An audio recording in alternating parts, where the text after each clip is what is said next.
तो 97 करोड़ तक आपको, कि आप बिजनेस कर रहे हैं, गवर्नमेंट आपको पेंशन देगी नहीं।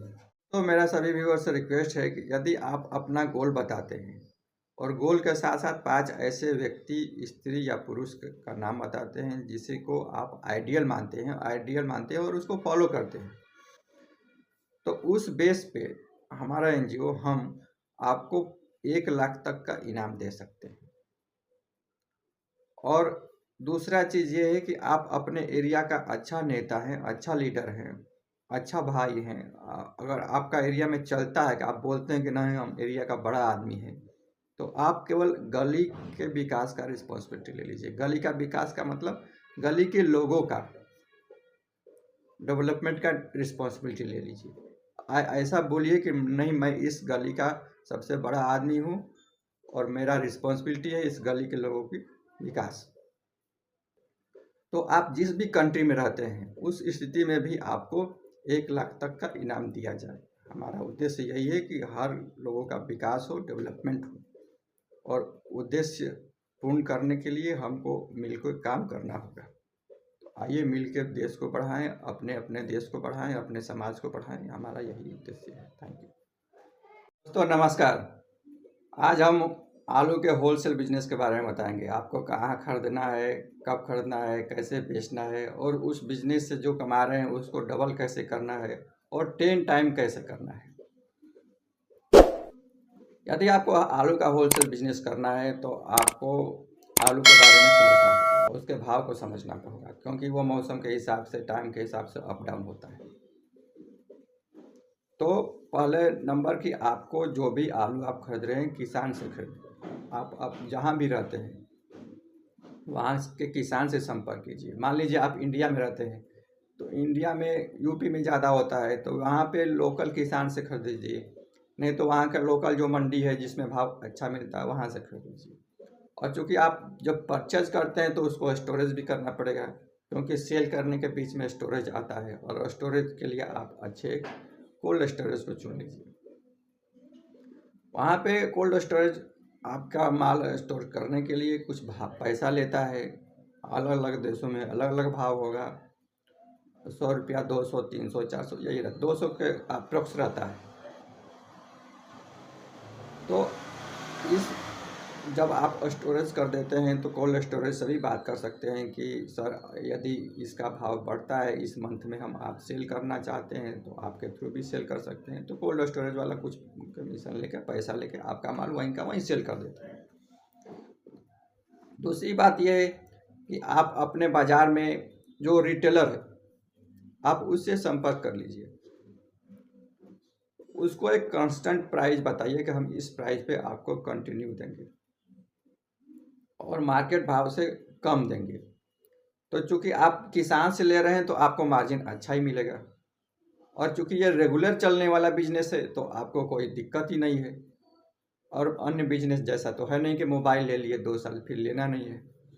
आलू तो हर महीने खरीदना है, तो आलू तो आप रिटेलर को हर महीने सप्लाई करेंगे तो आपका तो इनकम हर महीने जनरेट होगा। और जो आप आलू जुलाई, अगस्त में, सितंबर में जो सप्लाई करेंगे उसका भाव तो 3 गुना मिलेगा आपको। तो आलू का होलसेलर आप बिजनेसमैन बनते हैं तो आपको प्रॉफिट ही प्रॉफिट मिलेगा। दूसरा चीज़ ये है कि आप इस इनकम को डबल कैसे कर सकते हैं। तो आप एक सोशल मीडिया चैनल बनाइए, यूट्यूब बनाइए चैनल, फेसबुक पे बना सकते हैं। यूट्यूब चैनल बनाने से आपको फ़ायदा ये होगा कि आपका कस्टमर बेस और कस्टमर विश्वास बढ़ेगा, एक्स्ट्रा इनकम जनरेट होगा। जब एक्स्ट्रा इनकम जनरेट होगा तो आप उसको कहीं और भी इन्वेस्ट कर सकते हैं। तीसरी बात यह है कि आप जो एक्स्ट्रा इनकम जनरेट हो रहा है तो आप उस चीज़ को अपने पेंशन के लिए, क्योंकि आप बिजनेस कर रहे हैं, गवर्नमेंट आपको पेंशन देगी नहीं, और पेंशन बुढ़ापे में कोई किसी का होता नहीं है। और हमारा उद्देश्य यही है कि सबका बुढ़ापा सिक्योर हो और उसका बच्चा मजबूरी में विदेश न जाए, घूमने के लिए जाए लेकिन मजबूरी में विदेश न जाए। तो जब आप मान लीजिए 30 साल का है, 20 साल का है, तो आपका रिटायरमेंट के टाइम में अच्छा इनकम हो, आप बच्चे को विदेश न भेज पाए केवल 1000, लाख, 2 लाख का कमाने के लिए, तो जो भी आप एक्स्ट्रा इनकम जनरेट कर रहे हो उसका कुछ पैसा, मान लीजिए 10,000 रुपया, क्योंकि ये एक्स्ट्रा इनकम जनरेट हो रहा है, अब यूट्यूब से भी जनरेट हो रहा है और इनकम से भी जनरेट, 10,000 रुपया अगर आप अपने रिटायरमेंट के लिए जमा करते हैं तो आपको मिनिमम 15-20 करोड़ रुपया मिल जाएगा। और आप इसको मिड कैप ETF में ही जमा कीजिए जहाँ 20% तक जनरेट हो।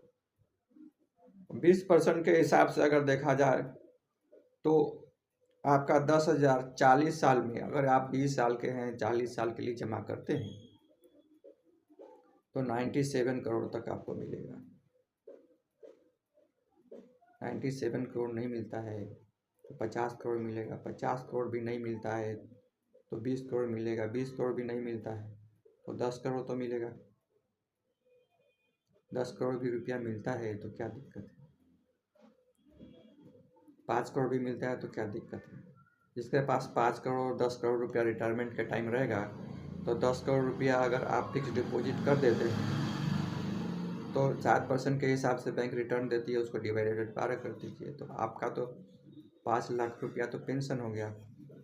आज जिस व्यक्ति को 5 लाख रुपया पेंशन आ रहा है उस व्यक्ति के बच्चे को मजबूरी में विदेश क्यों जाना पड़ेगा, विदेश भी नहीं जाना पड़ेगा तो आपका बच्चा आपके साथ रहेगा, खुशहाल रहेगा, अपने देश में खुशहाल रहेगा। क्योंकि कई देश के लोग पैसे के लिए एक दूसरे के कंट्री में जाते हैं, पैसे के लिए जाते हैं, कोई वहाँ सेवा भाव से कोई नहीं जाता है। 99% लोग तो पैसे के लिए ही जाते हैं ना। और पैसा पहले से यदि आपको है तो पैसे के लिए जाने की ज़रूरत नहीं पड़ेगा। हाँ, आप बिजनेस के लिए जा सकते हैं, घूमने के लिए जा सकते हैं, लेकिन मजदूरी करने के लिए तो नहीं जाना पड़ेगा ना।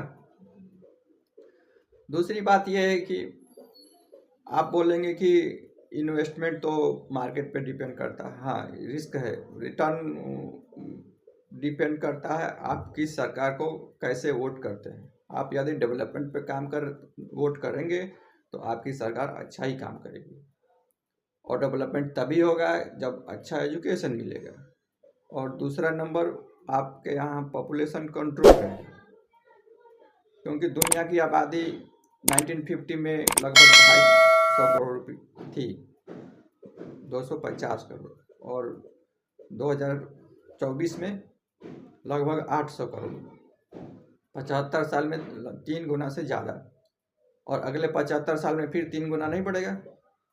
जब 3 गुना और बढ़ जाएगा तो क्या आपके यहाँ रोजगार, शिक्षा, स्वास्थ्य, जल पर प्रभाव नहीं पड़ेगा, पानी पर प्रभाव नहीं पड़ेगा, हवा पर प्रभाव नहीं पड़ेगा? आप कमेंट करके खुद बताइए। तो डेवलपमेंट, अस्थायी डेवलपमेंट तभी हो पाएगा जब अच्छा शिक्षा हो और आपके यहाँ जनसंख्या कंट्रोल हो। और इस पे आपका क्या राय है, कमेंट करके जरूर बताएं। थैंक यू दोस्तों।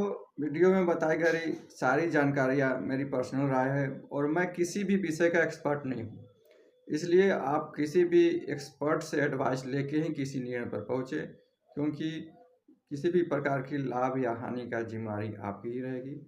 पहले आप निर्णय पर पहुँचने से पहले एक्सपर्ट की राय जरूर लें। Thank you.